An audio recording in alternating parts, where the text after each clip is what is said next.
آج کی ویڈیو میں ہم منافقین کے سردار عبداللہ ابن ابی کی موت کے بارے میں اور حضرت عائشہ رضی اللہ تعالی عنہا کی ذات پر لگنے والی ایک ایسی تہمت کے بارے میں آپ کو بتائیں گے جس نے مدینہ کے حالات میں کافی خرابی پیدا کی۔ بسم اللہ الرحمن الرحیم۔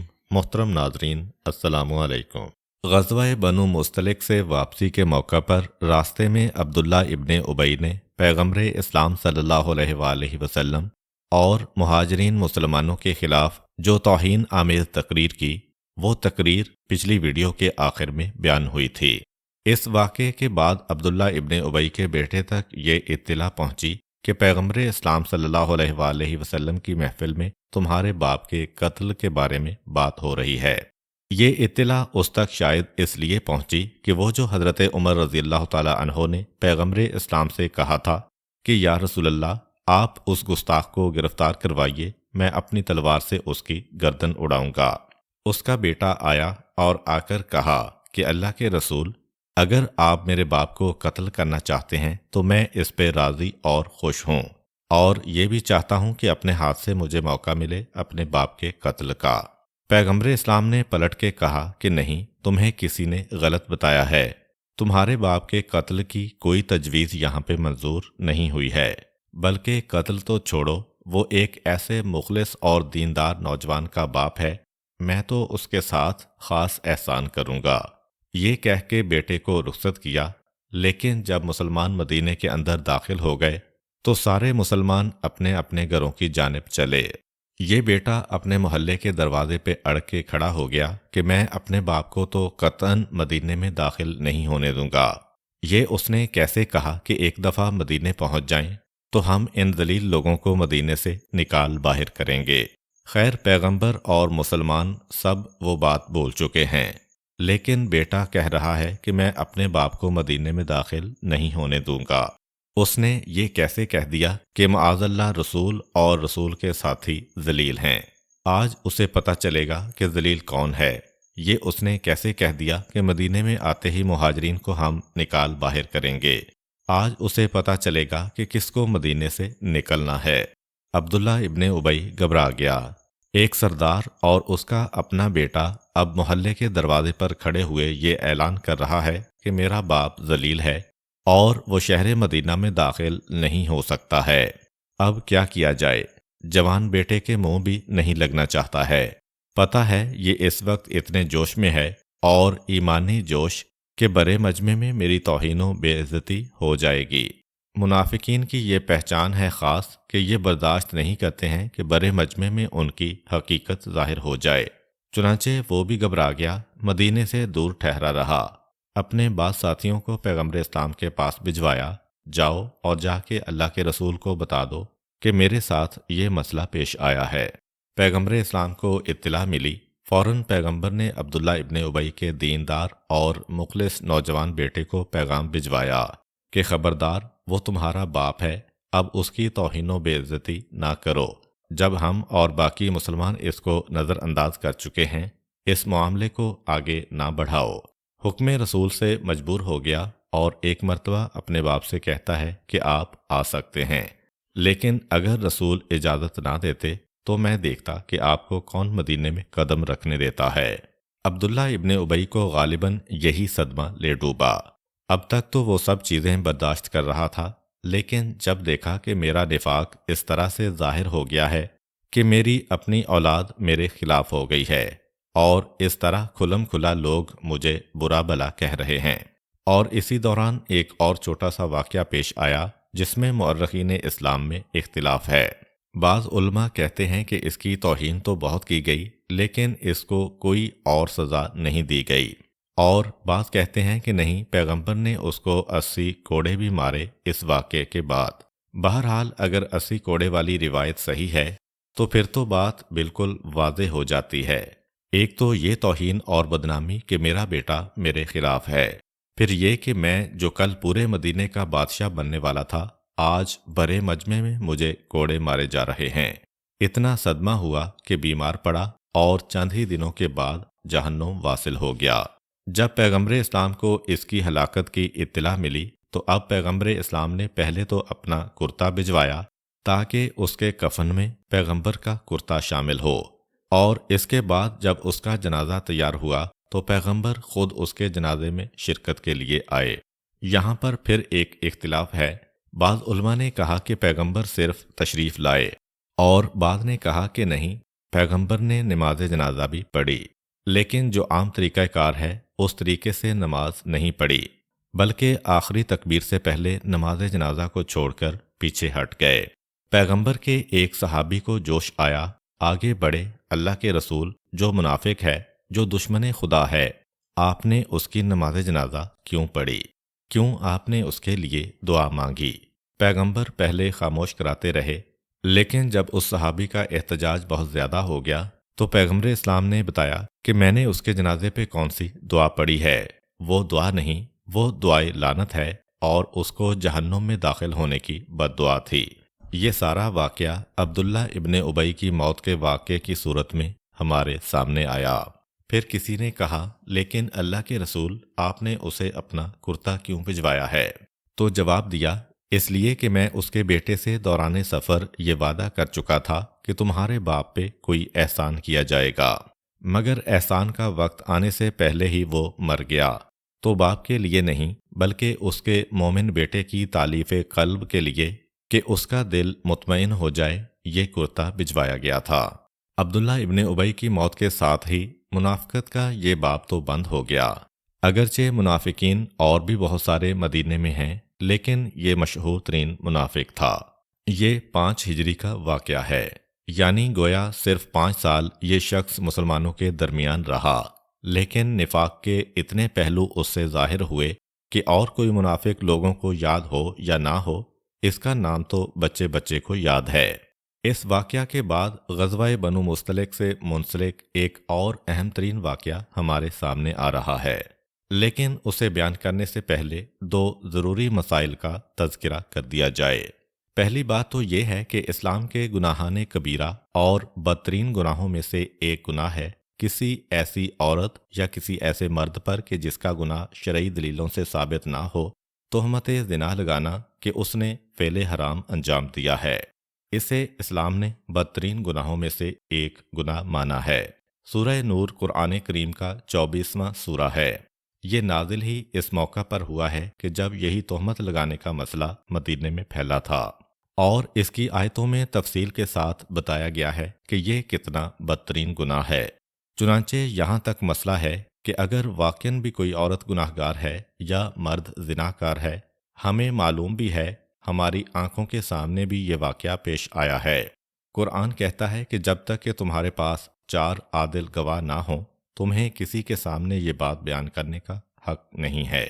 وہ لوگ جو کسی پاک دامن عورت پر الزام لگاتے ہیں گناہ کا اور 4 گواہ لے کے نہیں آتے ہیں، اے رسول، ان میں سے ہر ایک کو 80 کوڑے مارے جائیں گے، اور اب کبھی بھی کسی بھی مسئلے میں ان کی گواہی اسلام میں قبول نہیں ہوگی، اور یہ لوگ فاسق ہیں۔ پاک دامن کا مطلب کیا ہے کہ جس کا زنا حکومت اسلامی کی عدالت سے ثابت نہ ہو، ہر اس عورت کو پاک دامن مانا جائے گا، یہاں تک کہ ہمیں پتہ بھی چل جائے پھر بھی وہ پاک دامن کہلائے گی۔ اگر کوئی اس پہ تہمت لگاتا ہے اور 4 گواہ پیش نہیں کرتا ہے، دنیاوی سزا یہ کہ 80 کوڑے، اور اسی آیت کے آخر میں بیان ہوا ہے کہ یہ تہمت لگانے والے لوگ فاسق ہیں۔ امام جعفر صادق علیہ السلام کے والد گرامی اسی آیت سے استدلال کرتے ہوئے یہ بیان کرتے ہیں کہ پاک دامن عورت پر تہمت لگانے والا کتنا بڑا گناہ گار ہے۔ انہوں نے کہا کہ یاد رکھو، جس نے کسی پاک دامن عورت پر تہمت زنا لگائی وہ مومن ہی نہ رہا۔ راوی نے کہا، یا حضرت، کس لیے؟ ایمان کیوں ختم ہو گیا؟ تو انہوں نے کہا، اس لیے کہ قرآن کی اس آیت میں کہا گیا ہے کہ یہ لوگ فاسق ہیں، اور سورہ حامیم سجدہ کی آیت میں کہا گیا ہے کہ ایمان لانے والے اور فاسق کبھی برابر نہیں ہو سکتے ہیں۔ تو وہ فرماتے ہیں کہ قرآن کی دوسری آیت میں ایمان لانے والوں کو الگ کرا دیا گیا ہے، فاسقوں کو الگ کرا دیا گیا ہے، یعنی جو مومن ہے وہ فاسق نہیں ہے، جو فاسق ہے وہ مومن نہیں ہے۔ اور قرآن کہہ رہا ہے کہ پاک دامن عورت پر تہمت لگانے والا فاسق ہے، وہی قرآن اسے فاسق قرار دے رہا ہے، اور وہی قرآن فاسق کو غیر مومن قرار دے رہا ہے۔ تو باقی گناہ میں ایمان محفوظ رہتا ہے، سزا ملتی ہے۔ لیکن تہمت لگانا اتنا بدترین گناہ ہے کہ یہ انسان ایمان والا ہی نہ رہا۔ دنیا میں چاہے لوگ اسے مومن کہیں، مگر آخرت میں اس کو مومن نہیں کہا جائے گا۔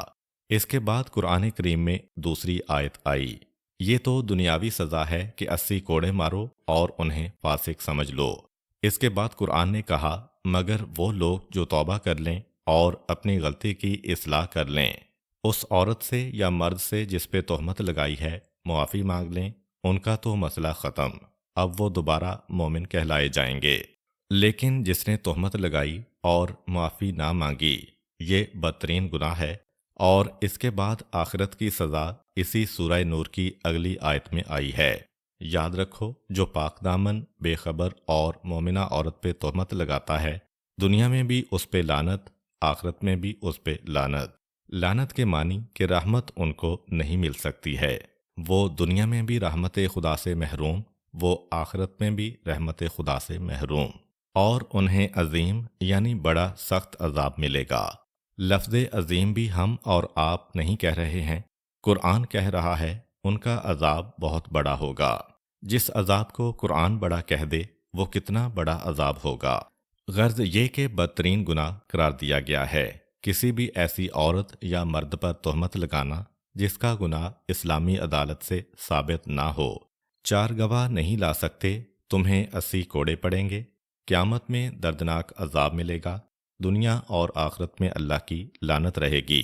اور پیغمبر کی حدیث کہ 70,000 فرشتے میدان قیامت میں اسی کے اوپر اس الزام کو واپس پلٹا دیں گے۔ غرض یہ کہ بدترین گناہوں میں سے ایک ہے۔ غرض یہ کہ زنا کے الزام کو ثابت کرنے کے لیے 4 گواہ ضرور چاہیے۔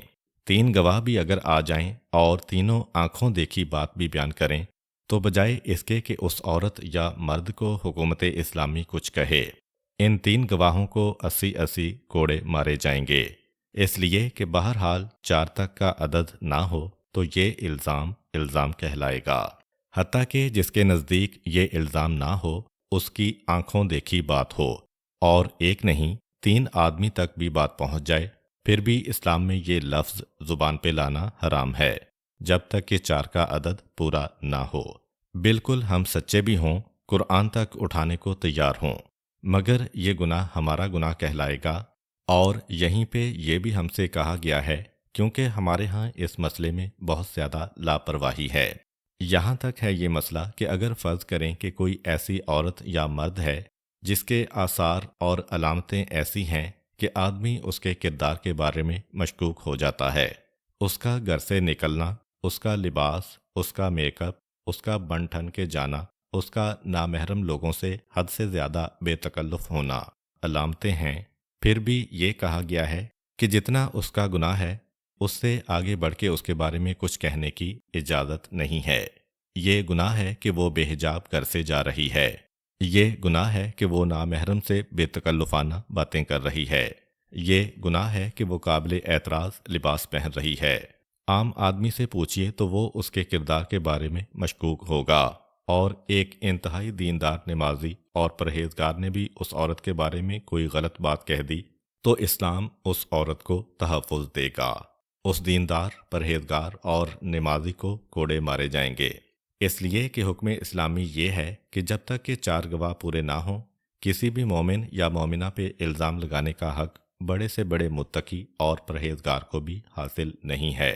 دوسری بات، ہم مسلمانوں کے عقیدے کے اعتبار سے کسی بھی نبی کی بیوی کبھی بھی یہ والا فعل حرام اور گناہ انجام دے ہی نہیں سکتی، ممکن ہی نہیں، یہاں تک کہ انبیاء ما سبق کی وہ بیویاں جن کی قرآن نے مذمت کی۔ سورہ تحریم کی آیت نمبر 10 میں اللہ تعالیٰ حضرت نوح علیہ السلام اور حضرت لوط علیہ السلام کی بیویوں کی مثال دے رہا ہے کہ جنہوں نے اپنے شوہروں سے خیانت کی۔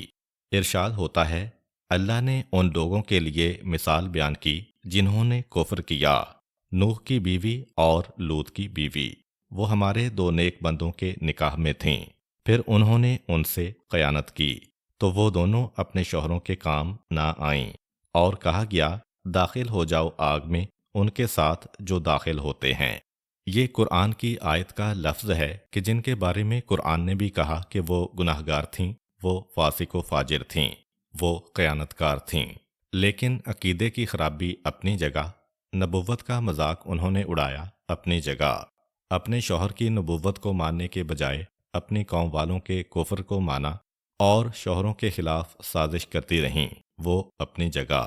لیکن یہ ممکن نہیں کہ معاذ اللہ اس قسم کا فعل حرام کسی بھی نبی کی بیوی سے ہو، چاہے وہ نوح علیہ السلام اور لوط علیہ السلام جیسے انبیاء کی وہ بیویاں ہوں جن کی مذمت قرآن کر رہا ہے اور جن کے لیے لفظ خیانت قرآن استعمال کر رہا ہے۔ یہ دو باتیں ذہن میں رکھیے گا۔ اب آئیے اپنے موضوع کی طرف کہ بنو مستلق کی لڑائی ختم ہوئی، مسلمان مدینے کی جانب آ رہے ہیں اور راستے میں ایک واقعہ تو عبداللہ ابن ابی کا پیش آیا جس نے مسلمانوں کے ذہنوں کو منتشر کر دیا۔ اسی دوران ایک اور واقعہ پیش آیا اور یہ واقعہ تاریخ اسلام کے مشہور ترین واقعات میں سے ہے، جسے واقعہ افک کہا جاتا ہے۔ افک کے معنی ہیں بہتان، تہمت اور الزام۔ یہ واقعہ افک اسی لڑائی میں پیش آیا اور واقعہ یہ ہے کہ اللہ کے رسول جنگ کے ہر سفر میں اپنی بیویوں میں سے ایک کو لے جاتے تھے اور بعد میں جب بیویوں کی تعداد زیادہ ہو گئی تو قرعہ ڈالا جاتا تھا کہ کس کی باری ہوگی اس سفر میں، تاکہ کسی کو ناراضگی نہ ہو، کسی کے دل میں یہ خیال نہ ہو کہ فلاں بیوی کو مجھ پر ترجیح دے دی۔ اس لڑائی کے اندر پیغمبر اسلام کی دو ازواج پیغمبر کے ساتھ تھیں، ایک جناب ام سلمہ رضی اللہ تعالی عنہا اور ایک جناب عائشہ رضی اللہ تعالی عنہا۔ اب یہ دونوں بیویاں پیغمبر کے ساتھ گئیں اور واپس آ رہی ہیں۔ ایک مقام پہ وہی مشہور ترین واقعہ پیش آیا جس کی تفصیلات علماء اسلام نے کچھ اس طرح لکھی ہیں کہ کسی جگہ اس قافلے نے منزل کی، یعنی کہ یہ قافلہ آرام کے لیے ٹھہرا اور جناب عائشہ رفع حاجت کے لیے اپنے اونٹ کے محمل سے نکل کے کسی عورت کو ساتھ لے کے کہیں ویرانے میں گئیں اور اس کے بعد پھر واپس آئیں۔ جس وقت وہ واپس آئیں لوگوں نے واپس آتے ہوئے دیکھا، واپس آئیں سواری میں بیٹھیں تو ایک دم ان کو یہ احساس ہوا کہ ان کے گلے کا ہار کھو گیا ہے۔ شاید یہ ہار قیمتی تھا، شاید یہ ہار کسی سے مانگ کے لائی تھیں، یا یہ کہ شاید دلچسپی زیادہ تھی زیورات سے۔ یہ مختلف پہلو علماء نے اپنی کتابوں میں لکھے ہیں۔ جب یہ دیکھا تو بڑی پریشان ہوئیں اور دل میں خیال آیا کہ ہو نہ ہو یہ ہار وہیں پہ گرا ہوگا کہ جہاں پر میں رفع حاجت کے لیے گئی تھی۔ چنانچہ وہ واپس پلٹیں۔ اب یہاں تھوڑا سا اختلاف ہے تاریخ میں، بعض کہتے ہیں کہ تنہا واپس گئیں اور بعض کہتے ہیں کہ اسی عورت کو ساتھ لیا جسے پہلی دفعہ لے کے گئی تھیں۔ زیادہ تر علماء نے اس میں لکھا ہے کہ ہار نہ ملنے کی پریشانی اس قدر زیادہ تھی کہ وہ اکیلے واپس گئیں اور یہ خیال نہ رہا کہ لشکر کے چلنے کا وقت آ گیا ہے۔ اور آپ کو یہ بھی یاد ہوگا کہ جب یہ لوگ واپس آ رہے تھے مدینے کی طرف تو ان کی تعداد بہت بڑھ چکی تھی، کیونکہ 200 تو یہ قیدی بنا کے لا رہے ہیں اس قبیلے سے اور 200 اونٹ اور 5000 بھیڑ بکریوں کو لے کے آ رہے ہیں۔ بہت بڑا قافلہ ہو گیا ہے۔ جناب عائشہ جو گئیں ہار کی تلاش میں اور وہاں جا کے ہار ڈھونڈا، ہار تو مل گیا، مگر جب واپس آئیں تو دیکھا کہ قافلہ جا چکا ہے۔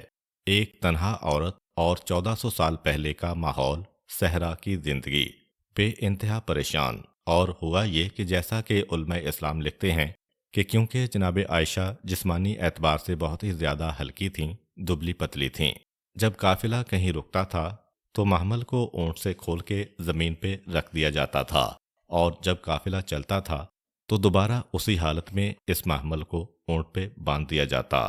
تو جب یہ محمل اٹھانے کا وقت آیا تو ان لوگوں کو جو اس کام کے لیے مقرر تھے یہ اندازہ ہی نہ ہو سکا کہ یہ خالی محمل ہے، چنانچہ وہ یہ سمجھ کے کہ ہم نے واپس تو آتے دیکھا تھا وہ اسی محمل میں ہوں گی، اس کو اونٹ پہ باندھا اور سارے قافلے کو لے کے چلے گئے۔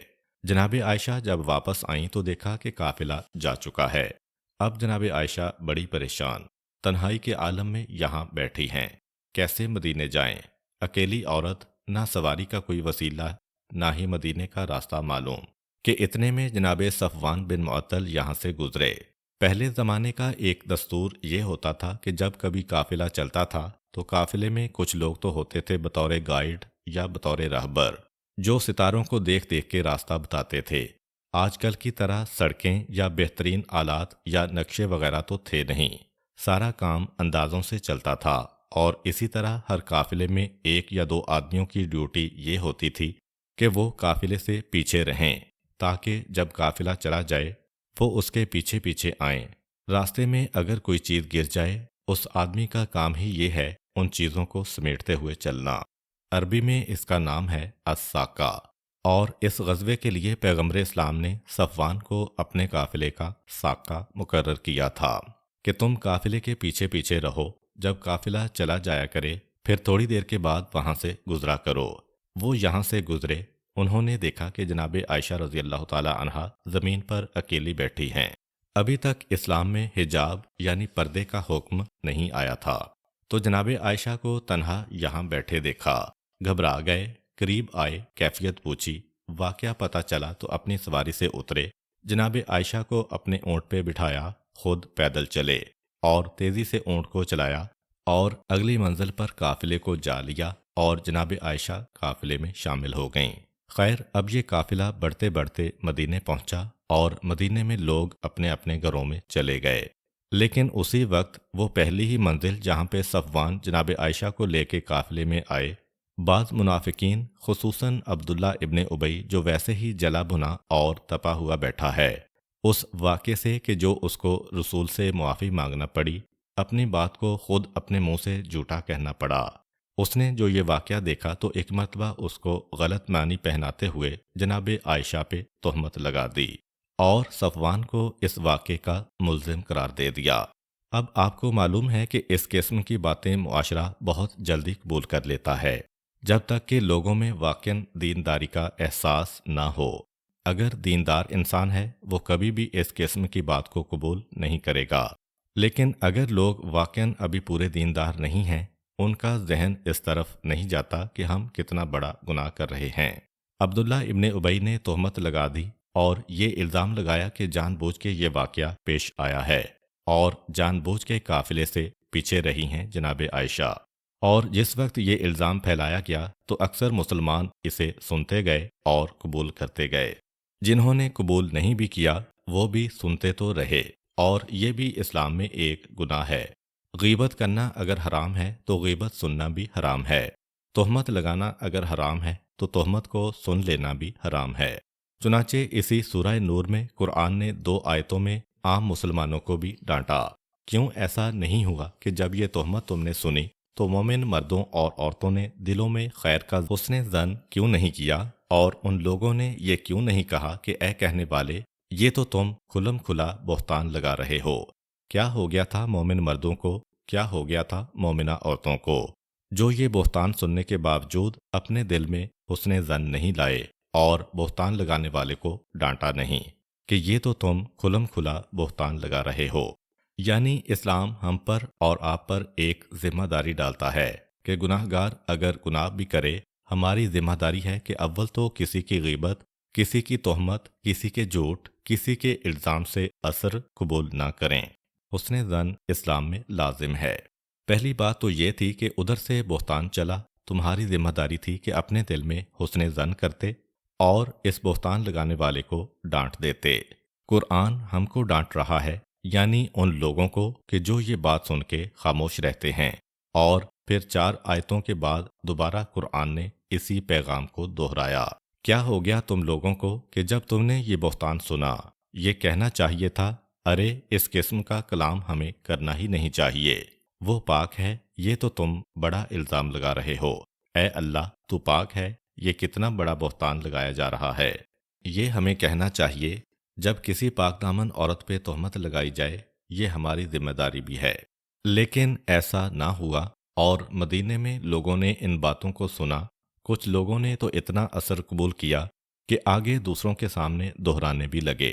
چنانچہ عبداللہ ابن ابی کا نام تو سنا آپ نے، حسان ابن ثابت رضی اللہ تعالی عنہ جو پیغمبر اسلام کے مشہور صحابی ہیں اور وہ شاعر رسول بھی کہلاتے ہیں، پیغمبر کی شان میں قصیدے کہنے والے، مگر بہہ گئے اس رو میں، اور ان کے دل نے بھی اس الزام کو قبول کر لیا اور لوگوں کے سامنے دہرانے لگے، حتیٰ کہ پھر اس میں جناب حمنہ بنت جہش کا نام آتا ہے، پیغمبر اسلام کی پھوپھی زاد بہن جناب مصعب ابن عمیر رضی اللہ عنہ کی بیوہ، مصعب ابن عمیر جو میدان احد میں شہید ہوئے ہیں، ان کی بیوہ، وہ بھی اس الزام کو مان کر مدینے میں پھیلا رہی ہیں۔ اور چوتھی شخصیت جو خود جناب عائشہ کے سگے خالہ زاد بھائی مستہ ہیں، اور وہ بھی اس الزام کو مان چکے ہیں اور پھیلا رہے ہیں۔ چار کے تو نام آ گئے اور باقی عام ماحول بھی سن رہا ہے اور عصر قبول کر رہا ہے۔ اب جناب عائشہ کا ہی یہ جملہ تاریخوں میں ہے کہ میں بڑی پریشان تھی، صفوان مجھے مل گئے، جب انہوں نے دیکھا تو مجھے راستے میں لشکر سے ملا دیا اور پھر مدینے میں پہنچا دیا۔ مدینے آتے ہی میں بیمار پڑ گئی، چنانچہ مجھے کچھ پتہ ہی نہیں کہ شہر میں کیا ہو رہا ہے۔ اس دوران پیغمبر بھی میرے پاس نہیں آ رہے ہیں۔ جب پیغمبر تک یہ باتیں پہنچ گئیں اور پیغمبر نے کم از کم اتنا اثر قبول کیا کہ گھر میں آنا جانا بند کر دیا، دیگر بیویوں کے ہاں جا رہے ہیں، حضرت عائشہ کے ہاں نہیں آ رہے ہیں، میں سمجھی کہ ابھی غزوے سے واپس آئے ہیں، پیغمبر انتظامات کر رہے ہوں گے، مال غنیمت تقسیم کر رہے ہوں گے، اس لیے آنا جانا کم ہے۔ اور ویسے بھی میں بیمار پڑ گئی، بیماری میں 1 مہینہ گزر گیا۔ اس زمانے کا جو دستور ہے وہ سب ذہن میں رکھیے گا، یہ ٹوائلٹ یا بیت الخلاء گھروں میں نہیں ہوتے تھے۔ رات کے وقت اگر کسی مرد یا عورت کو حاجت ہو تو وہ گھر سے نکل کے وہاں جاتا ہے، مرد تو تنہا چلے جاتے ہیں، عورتوں کو کوئی ساتھی عورت ساتھ لینا پڑتی ہے۔ چنانچہ جناب عائشہ کہتی ہیں کہ ایک رات کو مجھے حاجت ہوئی، میں اپنی ساتھ اپنی خالہ کو لے کے نکلی۔ یہ وہ خالہ ہیں جن کا بیٹا مستہ الزام لگانے والوں میں پیش پیش ہے۔ ہم دونوں چلے اور چلتے چلتے راستے میں ایک جگہ میرا پاؤں پھسلا۔ جیسے ہی میرا پاؤں پھسلا تو میری خالہ نے اپنے بیٹے کو برا بلا کہنا شروع کر دیا، جیسا کہ یہ عورتوں کی عادت ہوتی ہے، خصوصاً جو پرانے زمانے کی عورتیں ہوتی ہیں، کہ جب کوئی مصیبت یا خرابی آئے تو اس کا ذمہ دار انسانوں میں سے کسی کو ٹھہرایا جاتا ہے۔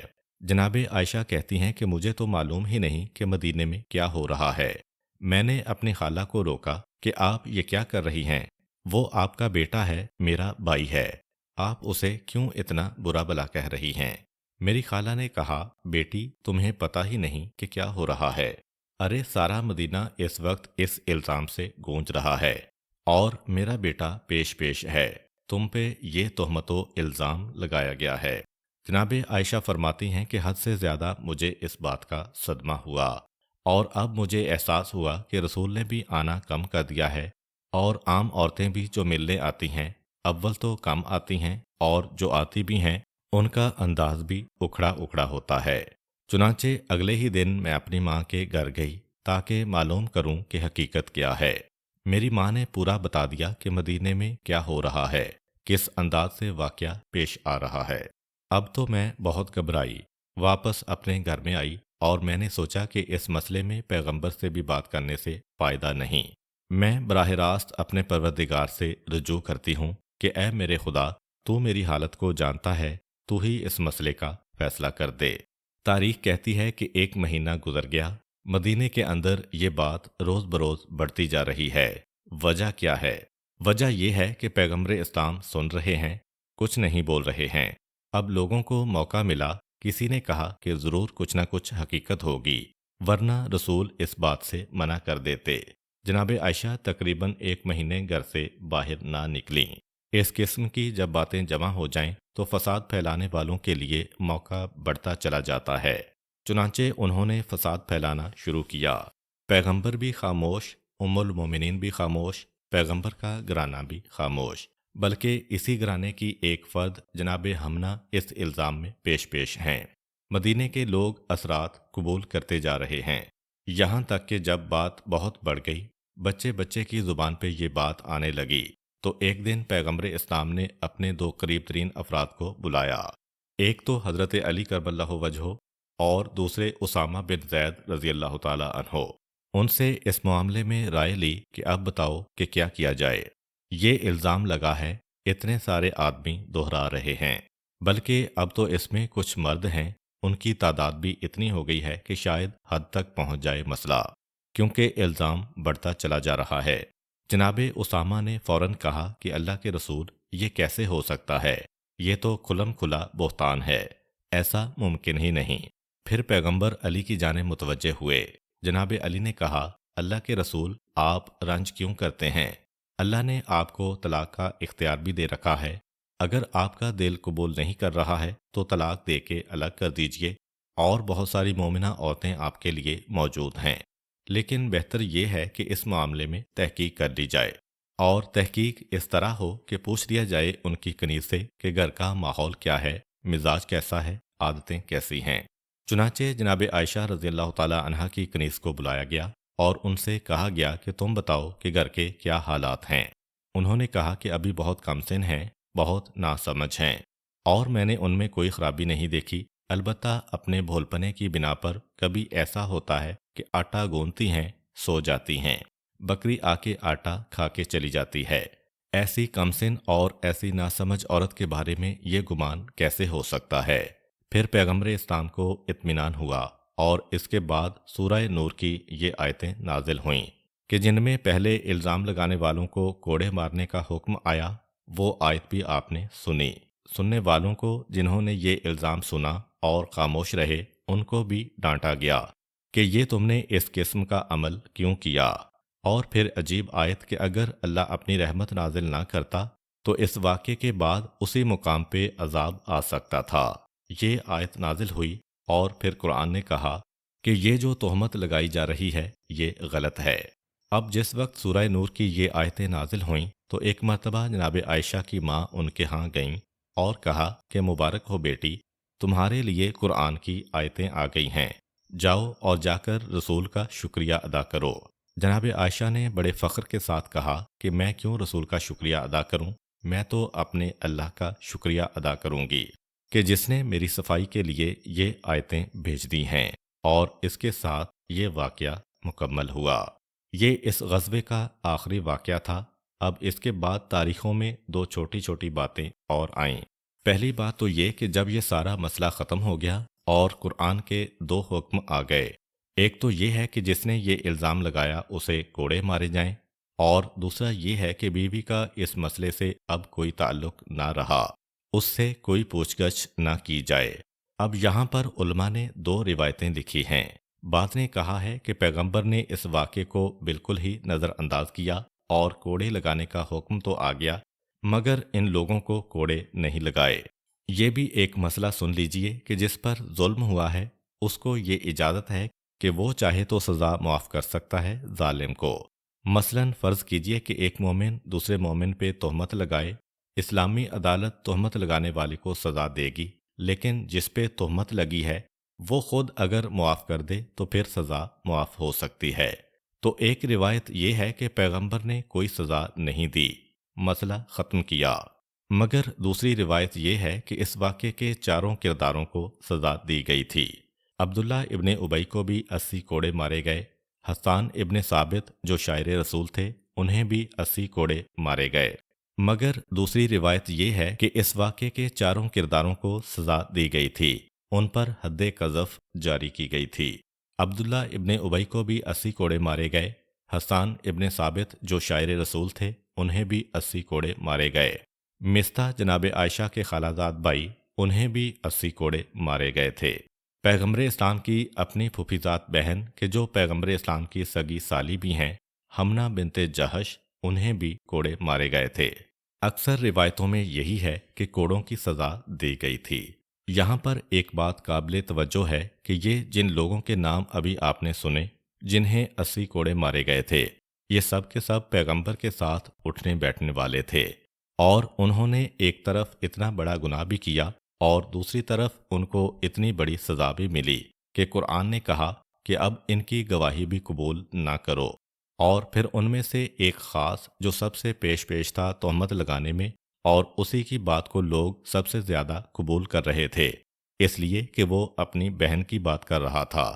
گھر والا اگر کبھی الزام میں شریک ہو جائے اس کی بات کی ویلیو زیادہ ہو جاتی ہے۔